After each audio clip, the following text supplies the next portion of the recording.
sorry, mandatory for being a social animal. But at the same time, it opened us lots of avenues to be more human. Professionals in this academic world across globe have faced myriad challenges during their adaptation to this new digital mode of teaching and their requirement to come up with an innovative way to meet the students' learning gaps and their needs. At the same time, the takers, that is the crucial part of our education system, the students, they face extreme difficulties in their transition path of learning and also in terms of inclusiveness. So given this backdrop, we think it is extremely important that we gather together, have discussions, suggestions, and develop a think tank to reflect on this important agenda of modern times, which is the theme of this webinar. That is the dealing with online and blended education in modern challenging times. And the AIIMS Calcutta always takes a pioneering steps relevant in the socio-economic context. And therefore, we from AIIMS Calcutta are very happy to organize such webinar.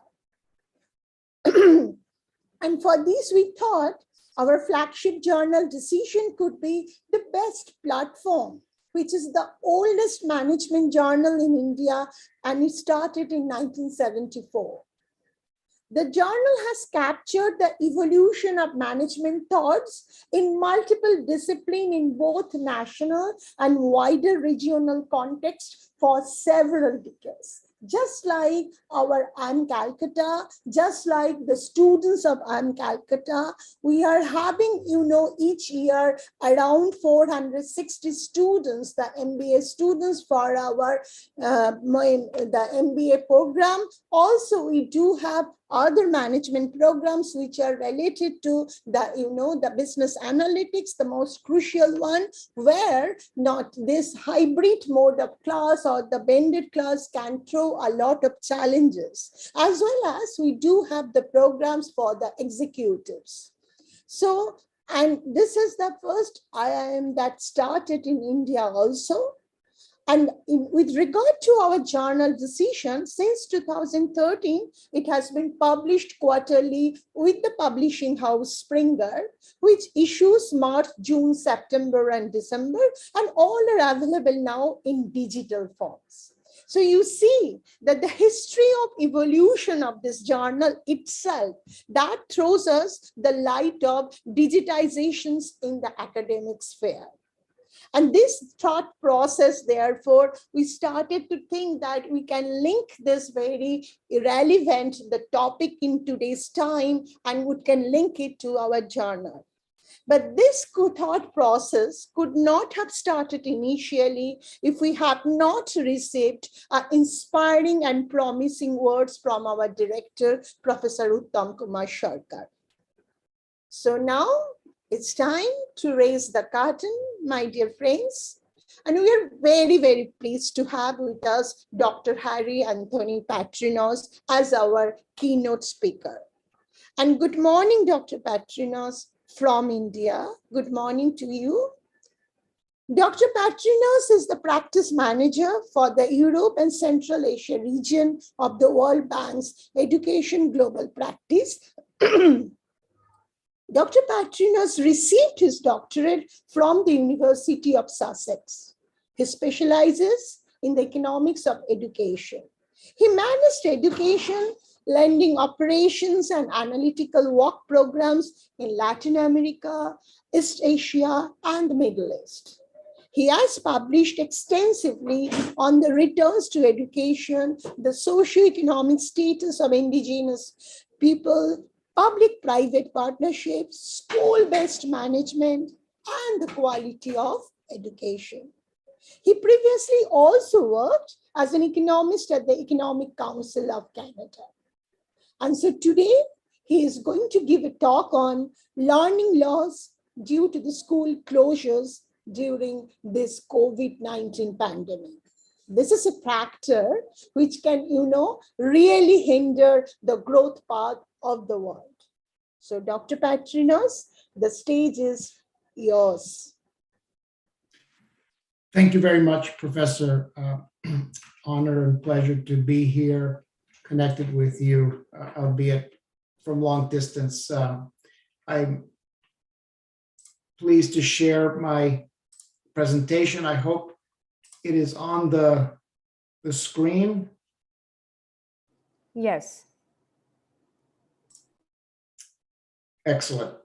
So as we all know, and just heard, again, the reminder that we are into the second year of the pandemic, and we are still sadly in some parts of the world, still suffering from the school closures, at least partial school closures. And the question is, what has this meant in terms of losses to our students and what this means for them and their future well-being?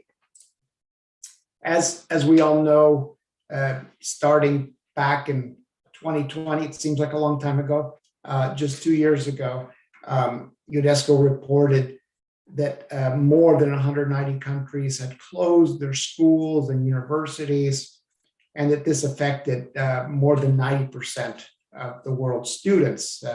That is more than 1.5 billion children and young people, and of course, teachers and their families were affected. But the school closures were one of the measures that were taken very early on, as we know, to try to counter the effects of the pandemic and to safeguard the lives of children.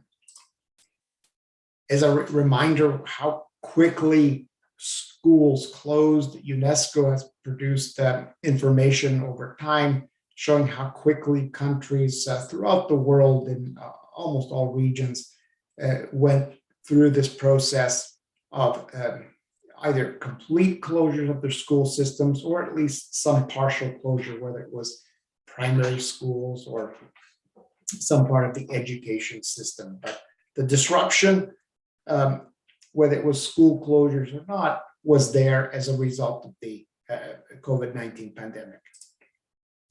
This is important, given how important schooling is for people's lives. One indicator is that every year of schooling raises your future earnings by 8 to 10% on average worldwide. So missing a year of schooling should have significant impacts on people's well-being as measured by earnings in the labor market. So the initial concern on learning, of course, and well-being of children and their safety, but we do need to consider the future and what schooling brings for people. The costs of school closures can be grouped into perhaps two main categories. One is the learning loss, which as educators we're concerned about and would primarily look at efforts to mitigate this, to make up for the losses. In the long term, the other group of losses could be considered the earnings losses. How much a school closure, a partial year of a school closure, or a full year, or in some countries it's been 2 years of school closures, how much would this affect your future earnings, your productivity, your ability to get a job, to bring your family out of poverty, and so on. And we expect this impact, whether it's on learning loss or future earnings loss, to accumulate over time. So there are always school closures. In North America, where I live, we have in the winter snow days. So schools close partially all the time. There's been other disruptions, of course, more serious ones. But the theory would be the longer the schools are closed, the longer students are away from the classroom, you would expect the effect to accumulate over time. So how long do we keep schools closed should be related to how much learning is going to be lost.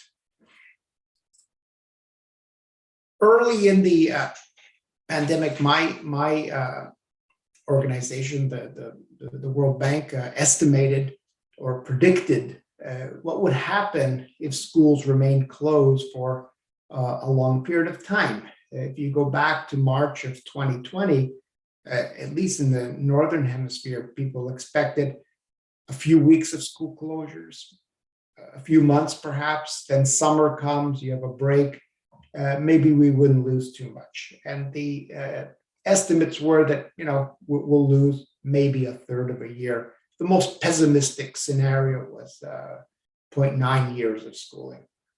But if it went to 0.9, on average, students worldwide would lose almost a year of schooling, from 7.9 years to 7 years. So it's a big impact. And given how much a year of schooling means for future well-being, it's significant. Others predicted early on that if learning in grade 3, for example, was reduced by a third, the learning levels in grade 10, by the time they reached the grade 10, would be a full year lower than what would have been the case in the absence of the COVID-19 pandemic. So potential significant losses. And we predicted different scenarios. We were hoping for the more optimistic one, the more conservative one. Unfortunately, as we know, the pessimistic scenario seems to have won out. The losses that could accumulate because of the school closures have obviously long-term implications. A decrease in learning decreases your future employment prospects, your ability to get better paying jobs, more satisfying jobs. And if the school closures lead to lower test scores, this is shown to causally impact your future earnings. So lower test scores, lower earnings in the future. And we know how important education is for ending the cycle of poverty, and over generations, education's played a large role in reducing poverty. So learning loss could lead to increases in poverty. And we have seen, as a result of the pandemic in general, increase in poverty in many parts of the world. And the worry is the learning loss will continue to contribute to increase in poverty over time. There have been other pandemics, there have been other crises and conflicts, perhaps before COVID-19. The most famous one was the 1918 influenza outbreak, another worldwide pandemic. And we know from many studies over a long period of time that those affected in their early years during the 1918 influenza ended up losing significant amounts of future earnings. We also know that other disruptions that affect schools, that lead to school closures, whether it's a conflict, a war, a strike, these are also associated with significant learning losses. So all kinds of disruptions could lead to losses in future earnings for those students that are affected.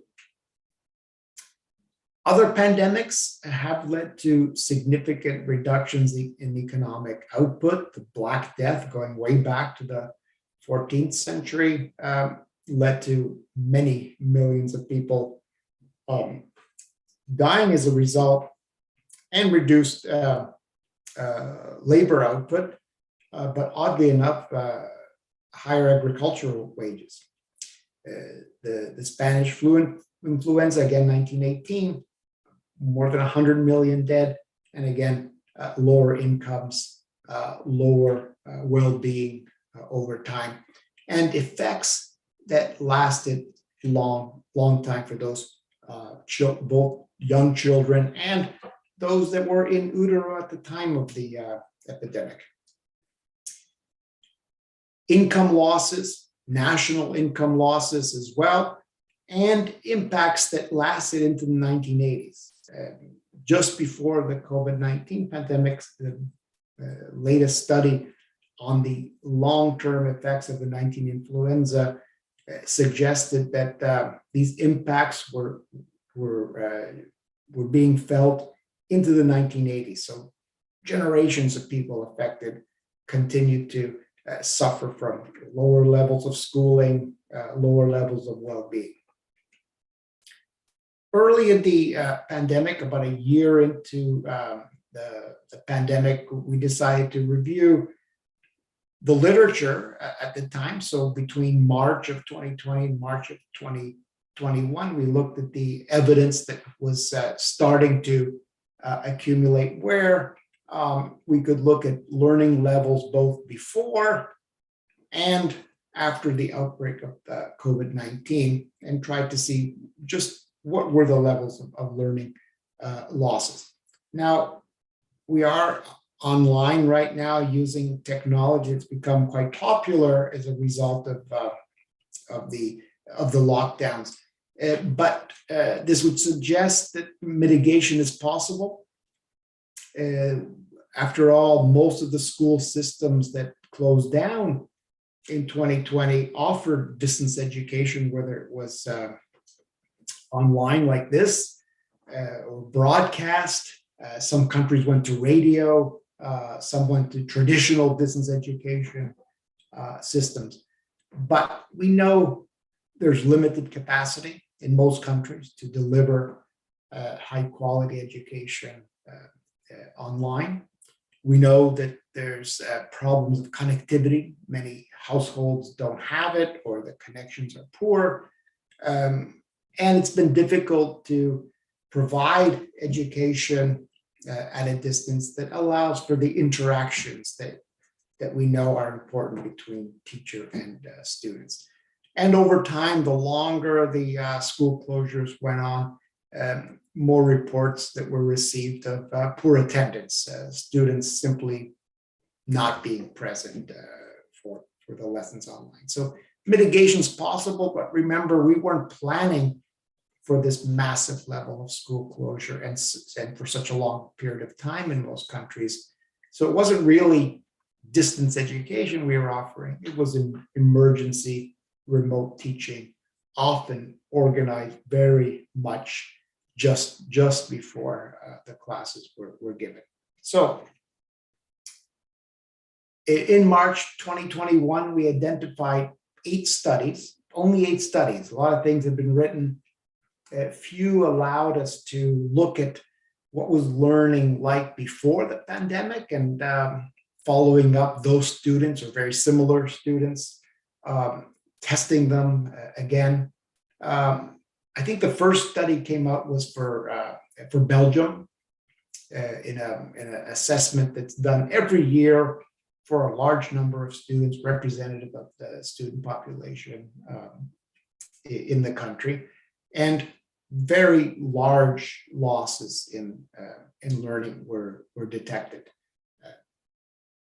0.19 of a standard deviation, 0.29 of a standard deviation in reading.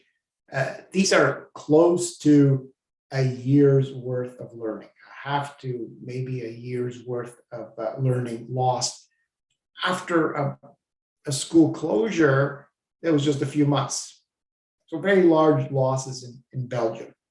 Netherlands, again, with a very large national sample of students that are tested every year, schools that are tested every year, smaller levels of learning losses, but Netherlands schools were closed for a shorter period of time.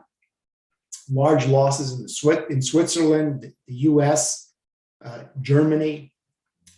The only countries or studies that we found that suggested little or no learning loss or even learning gains were in Australia.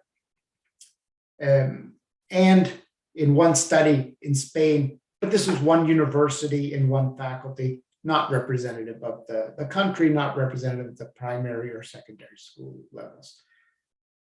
Most of these studies, including the one in Australia that found on average very little or no losses, did find an inequality had increased.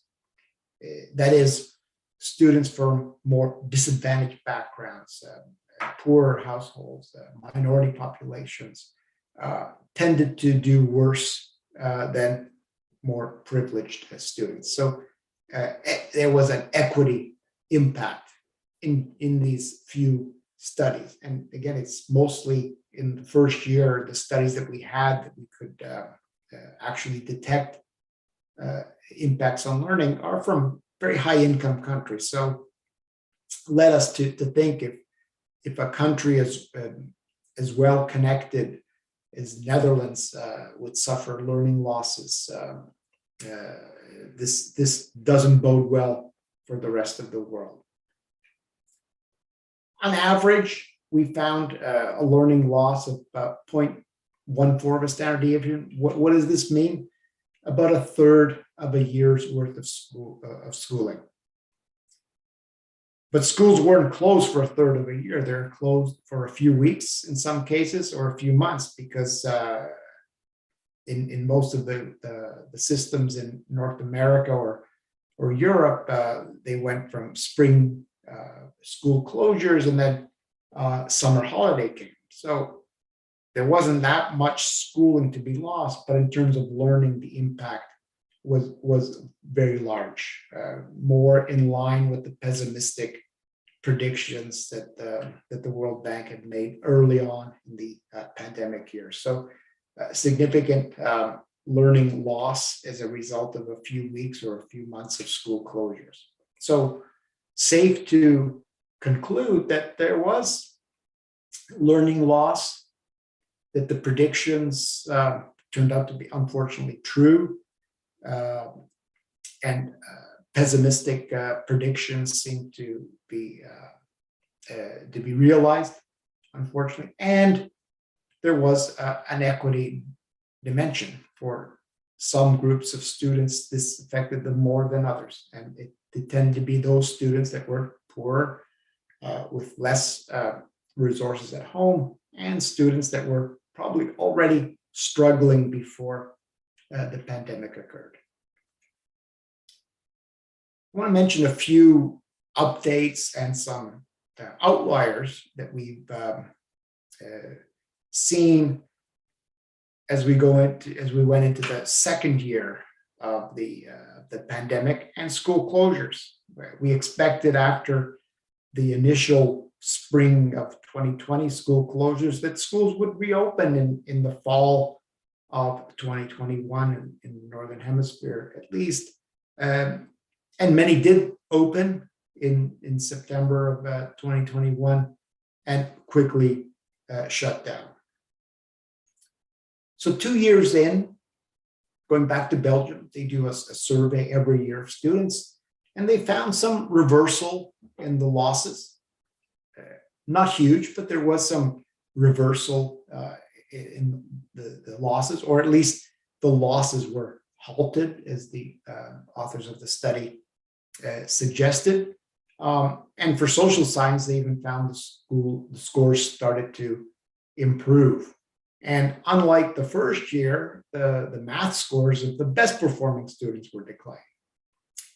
Some of the reasons for halting or partially reversing the learning losses is the efforts that were taken during the summer break, remedial actions, focusing learning activities on vulnerable populations. And this seems to, at least there's suggested evidence that this was successful in halting some attainment issues. So some level of reversal or halting of the losses, but the losses remain significant and unfortunately large in Belgium. Denmark seems to be an outlier after 2 years of the pandemic. They actually found some interesting results. The reading behavior of students increased during the school closure. So there's some level of discipline in Danish homes to emphasize reading. And their losses by the second year didn't appear. There were some losses in the first year, but by the second year, these had declined or disappeared.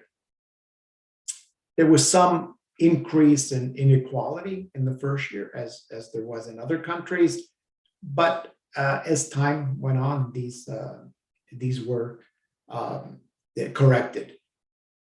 Denmark also only closed for a few weeks, so very little duration of closures, and on net, after 2 years, no learning losses appear. So a good case of how activities at home can prevent learning losses. France is an interesting case. In the first year of the closures in 2020, learning losses were reported. By 2021, the scores had rebounded to the point where, on average, there are no learning losses after 2 years in France. Still too early to understand exactly what happened that worked, but one fact that's worth looking at is the fact that they test every year in France, and what they took effort during the pandemic to send the learning progress reports to parents so that they could see where their students were, something that all school systems do, I suppose, to some extent. But the difference here was they also advised parents how they can help their own children progress. So if this turns out to be causal, will be an important piece of advice for others on how to deal with the losses. So measuring, and I want to come back to this later, and then reporting so that people know where attention needs to focus. Sweden got a lot of attention, if you remember, in the first year of the pandemic for not really locking down as other countries did. And we know that the primary schools did not close at all in Sweden. There were no periods of school closure at the primary school level. And a recent study was published showing that there was no impact of the pandemic on reading test scores for primary school students. So no school closures, no learning losses. Seems to be consistent with the overall evidence that we're finding, that the longer the school closures, the more learning loss. So Sweden seems to suggest that if you didn't close schools, you wouldn't lose any learning. And that makes sense if you believe that schools impart knowledge, as we all do. US, difficult to summarize what happened in the US. Federal system with different education systems throughout the 50 states. But on average, many studies that took place suggest very large levels of learning losses, more than a third, more than a half a year learning loss. Other effects, the pass rates to the next level of schooling had declined. Also, the declines seem to be larger in districts that had less in-person instruction. So districts that were able to keep schools going longer tended to find smaller levels of losses. Equity impacts seem to be quite prominent. Larger declines in school districts with larger populations of students who are Black or Hispanic or poor, eligible for free and reduced price lunch. In other words, students from lower income families. So an large equity impact. And of course, the results depend on the state and district and the policies that they took. But it seems the longer you close schools, the bigger the losses. In Europe, we summarize the literature. These are the only countries in Europe where we have studies that we can trust in terms of a before and after with some control for characteristics. And you'll see at the bottom of the chart, very large level of learning loss in Poland, 30 points. This is almost a year's worth of learning that's been lost in Poland. And of these countries, it's the country with the longest period of school closures, 36 weeks, I believe. So a very long period of school closures and very large levels of learning losses, as we can see here. Norway, large level of learning loss. This is a study for very early grades of primary. This is another fact that we're trying to ascertain whether it can be generalized. It seems that losses are larger at the earlier grades. So the younger students seem to suffer more from school closure.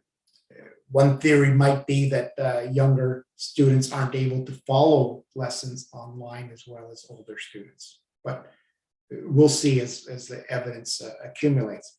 There are many other countries where we have information that learning loss occurred. Sometimes these are studies that don't give us enough information about the backgrounds of the students so that we can compare. Are we comparing before and after with similar students? Do we have controls? But the evidence is accumulating. Of the studies that we've been able to collect, we find very large levels of learning loss in the case of Mexico. This is in Latin America. The school systems remain closed for a very long period of time, close to 2 years in some cases. So you see the largest levels of learning losses in Mexico and Brazil, but followed by Poland. We're starting to get some evidence from other parts of the world, but in fact, we don't have information for most countries. Unfortunately, most countries don't have standardized assessments that allow us to look at learning over time and to be able to see what happened because of the school closures. Many countries have examinations, which aren't exactly the same thing. Difficult to use examinations to test before and after. Some countries halted any kind of testing during the pandemic, which was probably done for the sake of fairness, but unfortunately it gives you less information about what happened in your country and therefore makes it difficult to understand what you need to do once schools reopen. What were the losses? Who suffered more? Who should I target? Very difficult to design remediation packages without the information that's needed to make these judgments. So the implications are that the school closures do affect student achievement negatively on average, especially younger students and those from families that are with fewer resources, so the poor suffer more. So there's an equity effect as well. So we're lowering scores on average, and we are the distribution is becoming more unequal. So bad news on both counts. Long-term implications are quite significant. these losses will are being felt across countries, and we're at threat of losing a third to a year of schooling when we factor in learning as well. So it's not just the time away, but how much learning was foregone because of the closures.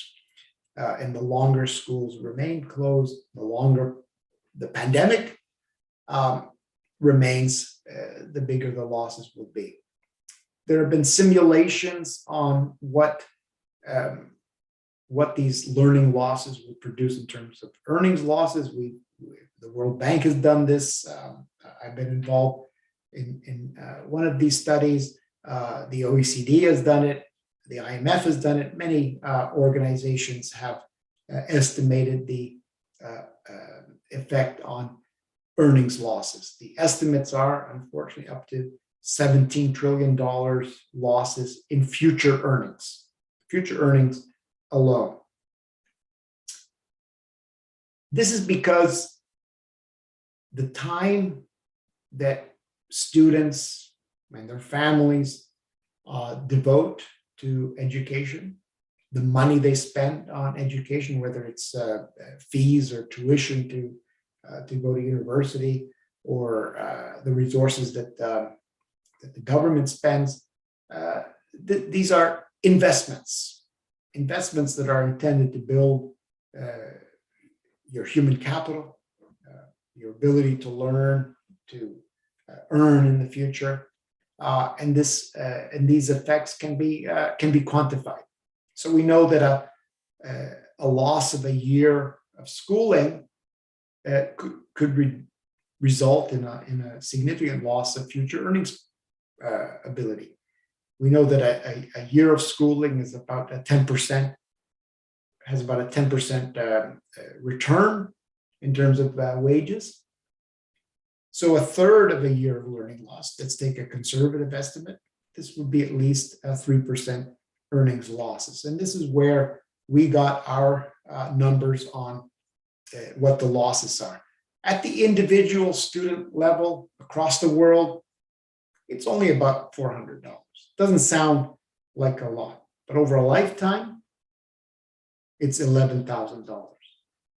And if we aggregate all the students that were affected, we get a number of closer to 15 trillion in future earnings. What does this mean for a country? It means that over students' lifetime is a percent of this year's GDP, it's 18%. Annual losses of 0.8 of GDP. So these are large losses that will affect the country. It'll affect the students personally, it'll affect their families, it affects their children in the future, it affects the country as well. So huge losses in wealth. And in terms of the actual losses, they're much bigger in higher income countries, of course, but as a proportion of wealth, they will disproportionately affect lower income countries the most. By level of education, of course, students with only a primary education would earn less, so their lifetime losses are less. And as you go up the education ladder, they increase. So at the tertiary level, lifetime losses on average across the world, all countries, $18,000. The proportion of income, of course, will be much higher in lower income countries, but the losses are large. Predicted losses are large, and will affect people for a long time. The other impact that we expect is a differentiated one in terms of, after all, we're dealing with a crisis, big change in the way production will be organized in the future. And we also expect those with higher levels of cognitive skills, test scores in other words, will be able to navigate these changes better than those with lower levels of human capital. More educated workers will be better able to cope, probably because they're able to seek information about jobs. So the equity impact has yet to be felt, but we expect this to be quite large going forward. There are many other costs of school closures. One example I can give, this is from the Journal of American Medical Association. These are the health costs. So not the COVID deaths that of course are a big issue in the COVID illness, but the long-term health impacts. School closures will lead to many years of life lost. In the US alone, 5 million years of lost lives. Mental health costs, childcare issues, school closures, the closures, the lockdowns affect preschools and daycares, and this affect parents' ability to work. So once the labor market opens up, if schools don't open, difficult for both parents to go to work. And we've already seen one of the impacts of this is growing inequality, women dropping out of the labor market. So significant costs besides the economic ones. To put this into some kind of context, if we are dealing, after all, with a health crisis and pandemic, I should say, but we have a vaccine now. The school closures in March 2020 were at a time when we didn't have a vaccine, and the threat of the disease spreading was a big one. Now we do have a vaccine.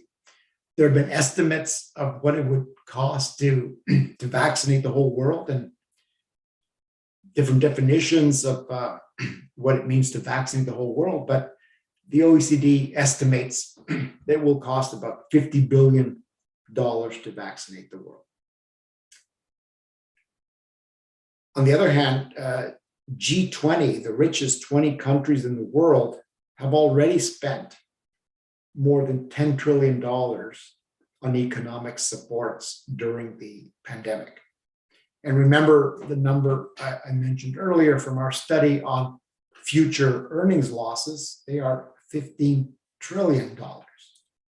So if we could prevent school closures by having a higher vaccination rate, for example, this would not only prevent some of these student earnings losses, but also decrease the need for all the economic support that countries are spending. So with these numbers alone, what would the benefit cost ratio of vaccination be? Very, very high. It's a very large number if one was to calculate this. $50 billion in order to save $25 trillion. A pretty good bet on vaccinations. So what's the response in terms of learning losses? Number one, we need to implement recovery programs, learning recovery programs. And this could mean things that work for reducing learning losses, for recovering learning quickly. What's worked during the pandemic? Tutoring, direct tutoring between teachers and students directly. An experiment in Italy, a country that was hard hit by the school closures for a long time. An experiment by a group of researchers and education institutions offered online tutoring to students. The impact was to completely eliminate any of the learning losses that would have occurred otherwise. So large impact at a very low cost, given that the tutoring was online. And there have been other replications of this for example, in Spain, and there are massive efforts of tutoring going on in the US, in England, and many other countries. The second measure is to protect the education budget. Crises tend to lead to reductions in government budgets for obvious reasons. And given that education is by and large a public service, any cuts to budgets usually affect education. It's very important to protect the education budget, and in fact, to not only keep it where it was, but perhaps even increase the budget. Some of the best performing education systems have actually increased their education budgets. But sadly, 2/3 of countries in the world have actually reduced the education budget, which will make it very difficult to implement, for example, the learning recovery programs. The third action would be to prepare for future shocks. We know there's going to be pandemics and epidemics, and perhaps COVID will never really disappear. So there will be times when we might need to close schools. We need to prepare for this. We can't always use emergency remote teaching. We need a real system of distance education to be ready to support us. But most importantly, this is my last message, is before we do any of these things, we need to measure learning outcomes. We need to continue to measure learning outcomes, not to show or to fail students or to focus on the negative, but so that we can give teachers and schools and parents the tools they need to address the learning losses. Because after all, if you don't measure something, it's very difficult to manage it, or in this case, to improve it. So measurement has to be part of the solution. Thank you very much.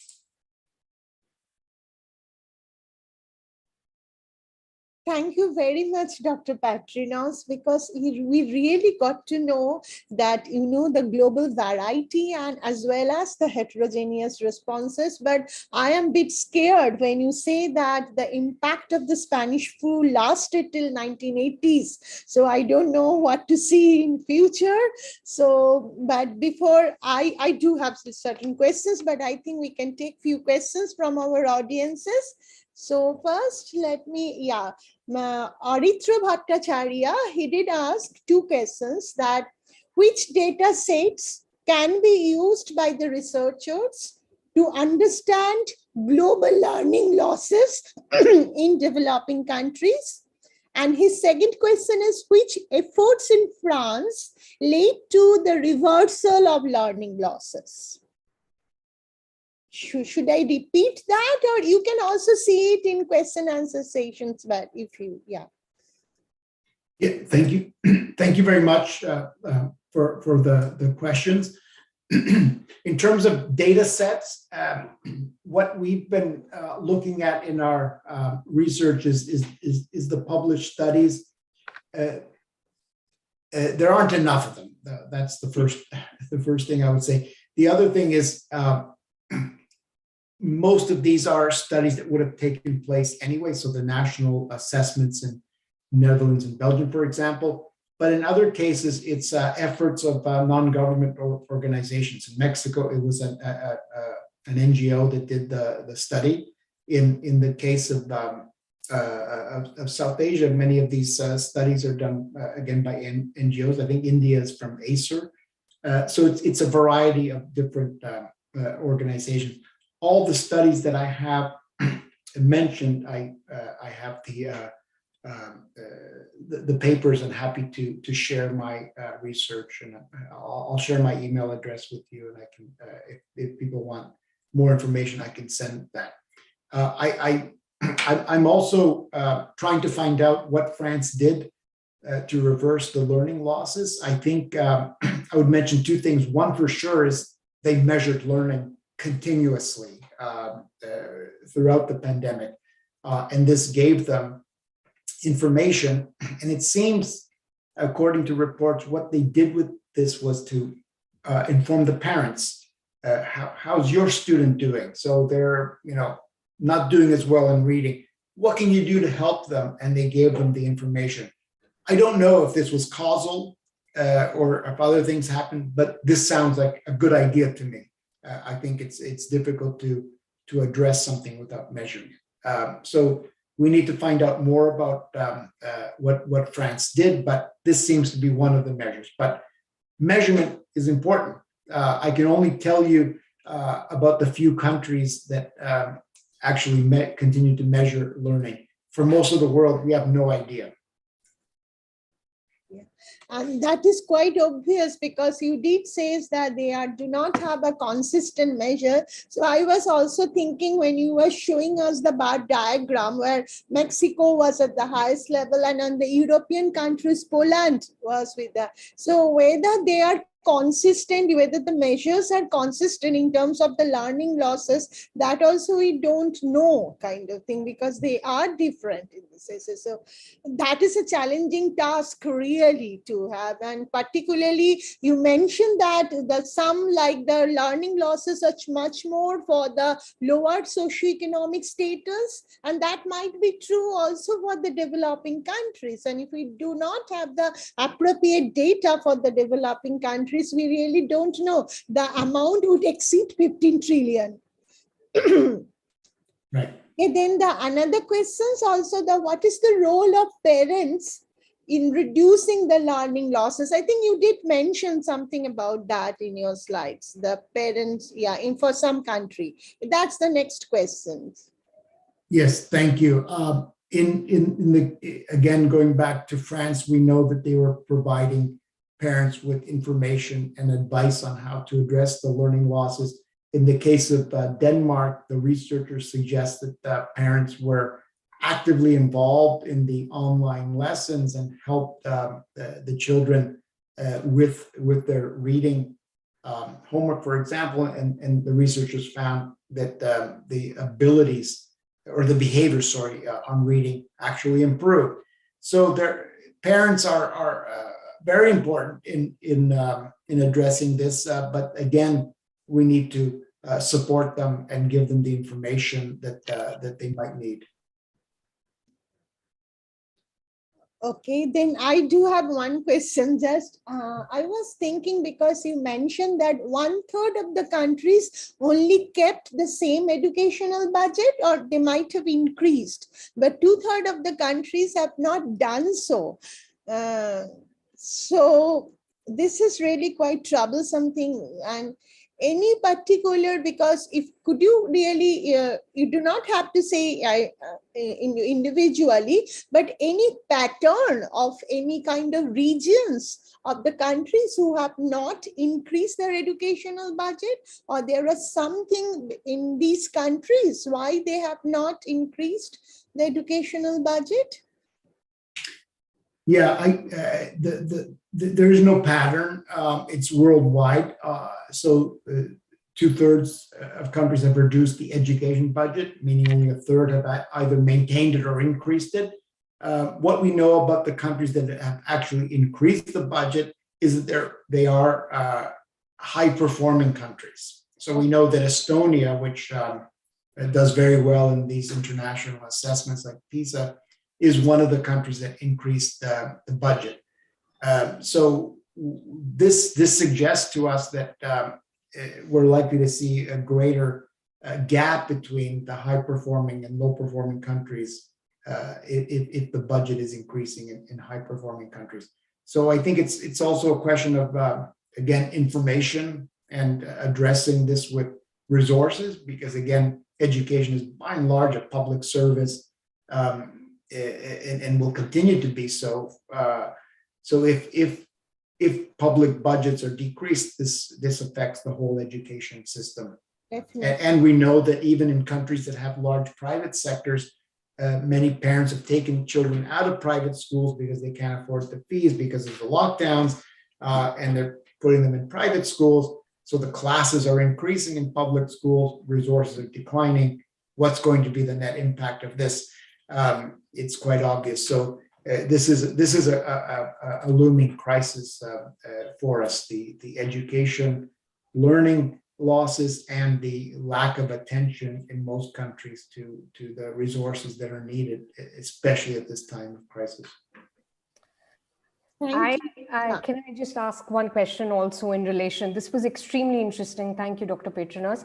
It's related to the budgeting part, but extremely interesting that countries like India not only, of course, have reduced a part of the education budget, but also shifted the expenditure to technology and education technology in some sense, which is also, I would like to know your inputs on what you think in terms of the allocation within the education budget. Should it be going back to the basics, or should we actually do what some countries are doing in terms of really focusing on education technology and digital architecture in the country? Yeah, great question. I think that it's got to be both.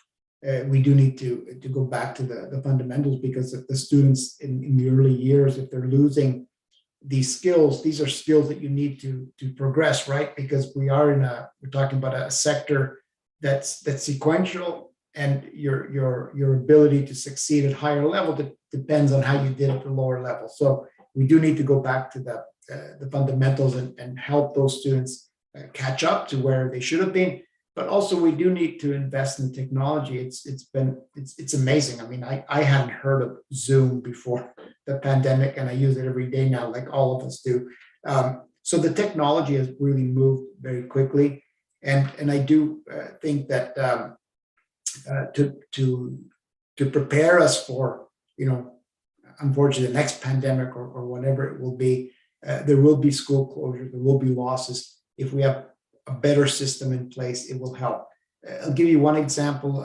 One of the countries that I work in is Turkey, and they have an online platform that's very good. We reviewed it. We thought it was very good, but it was designed so that at most, at one time, you'd have a few million students accessing it. At the height of the lockdown, the school closures in Turkey, 18 million students were out of school. The system wasn't prepared for this. So we supported the government in upgrading the system, modernizing, increasing its capacity. And this will make a difference going forward. Because I think that, as you rightly mentioned, technology is the future of education. Some kind of blending is going to happen. And I think that the research supports that blended learning is high value added. And what we're seeing from investments from the private sector,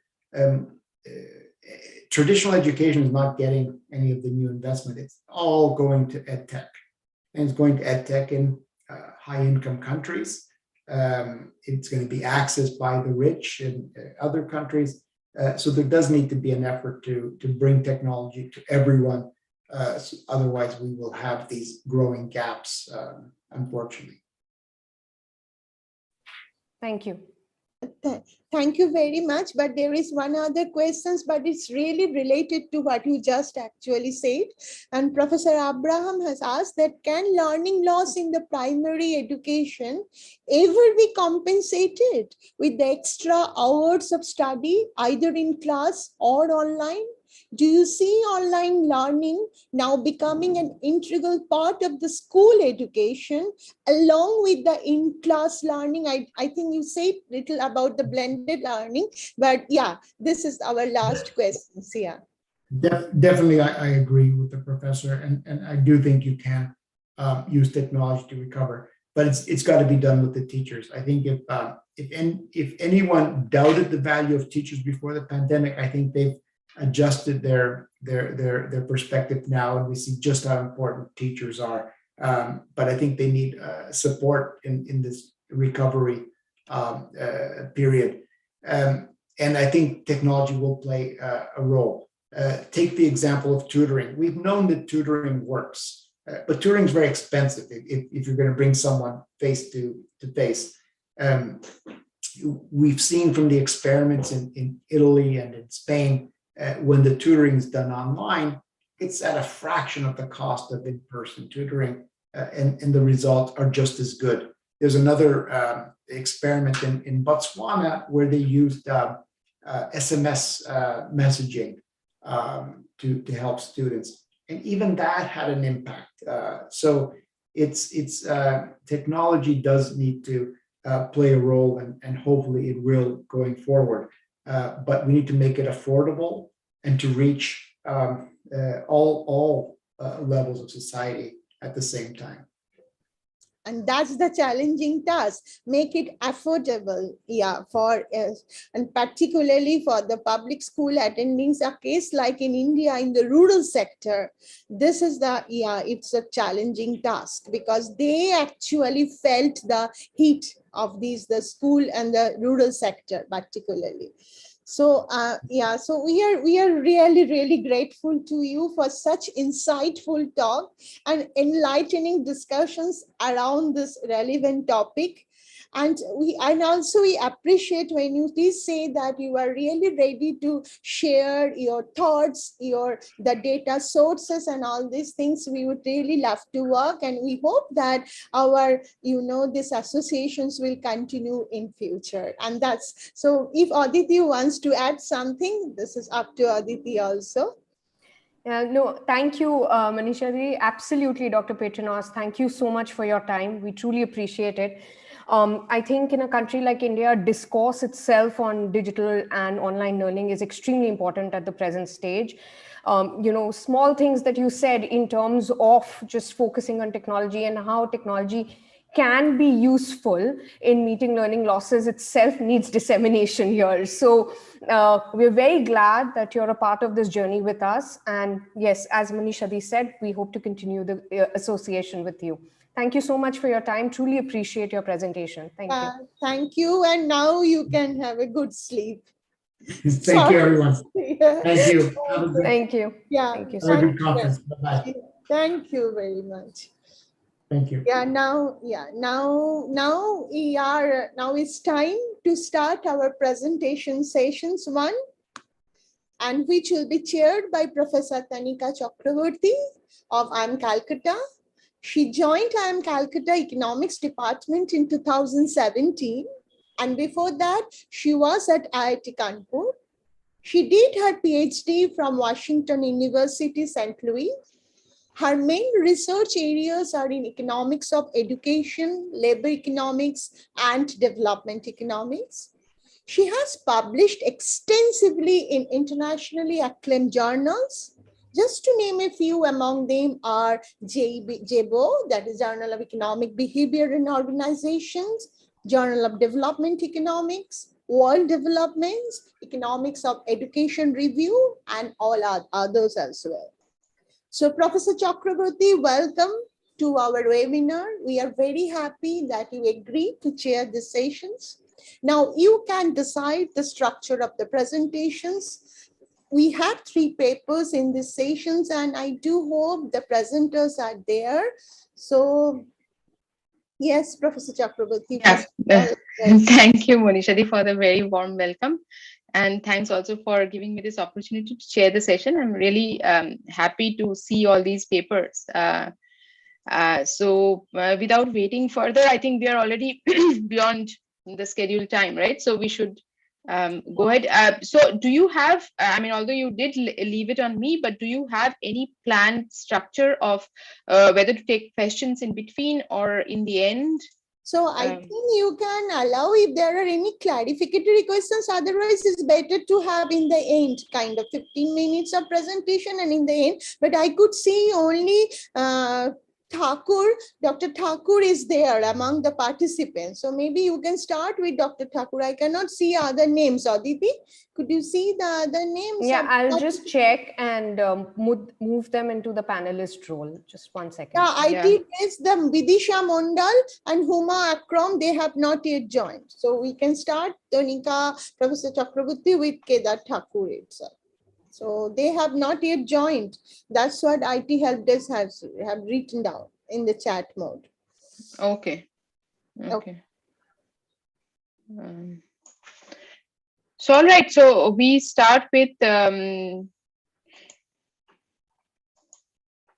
me just Yeah, so we start with the paper on titled Impact of Pedagogical Changes in Management Education Post-COVID-19, a comparative analysis by Kedarnath Thakur. So, Dr. Thakur, if you would like to come on a video and share your screen. Ma'am, good morning, everyone. Thank you so much for this opportunity. I would just like to clarify one thing. There is a small mistake from my side. Actually, I'm currently pursuing my PhD, so I'm not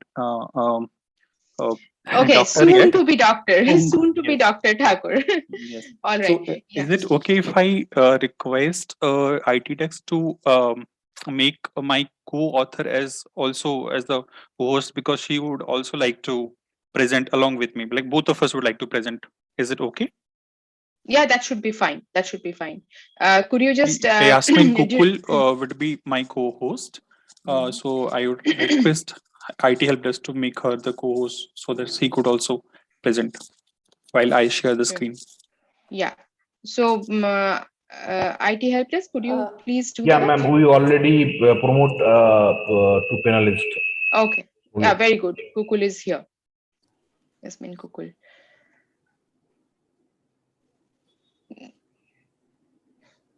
Yeah. Could you, Kedar, could you start sharing your screen? The presentation? Hello. Good. Hi, Yasmin. Can you hear me? Hi, ma'am. Yes, ma'am. I can hear you. Can you hear me? Yeah, very well. Okay.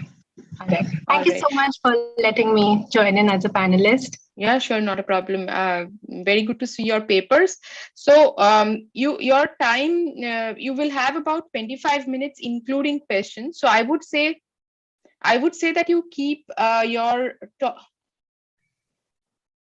your talk for 15 minutes, and then we will take questions for 10 minutes, if that's fine with you guys. Definitely, ma'am. Definitely, that works. Yeah. First of all, thank you so much for having us here. It's such a pleasure to be able to present our research in front of such an esteemed panel.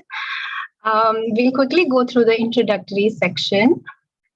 Just to give an oversight into the situation that's happening right now, which I'm sure all of us are pretty aware of.